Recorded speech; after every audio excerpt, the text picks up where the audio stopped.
Good afternoon. Good afternoon. Good afternoon. Good afternoon. Good afternoon. Good afternoon. Good afternoon. Welcome to Esports Tech. If you're new here, I'm Reese of the 4-piece Ryan here, WookiE Triple XL. Over the last 5 years and 2 months, I've been making content weekly for the Evetech YouTube channel. T3 started as a way to help people, and I hope that the content which I've made has done that. After nearly 6 million views, 120,000 hours of watch time, and 27,000 subscribers, it's finally time to say goodbye. But it is not a final walk, it is a see you later. This is the longest I have held a single role in a working sphere, and it's not without some serious introspection that this decision was made. The whole goal with T3 was to reach out with what knowledge I have, to try help where I can, but all this is temporary.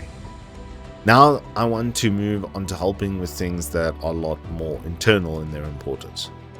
I cannot thank you enough for all the friends, support, funny comments, and awesome streams that you have come along with me on.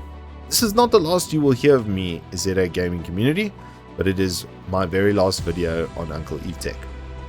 All the assumptions around the company, I can tell you I never went wanting on this tech channel when it came to support for products and equipment.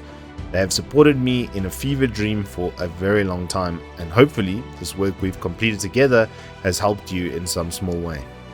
As always, I wish you the very best, and the Space Cowboy will see you later. If you have enjoyed this, please do hit us up with a like and subscribe, and I will see you on the flip side. God bless you, now and always.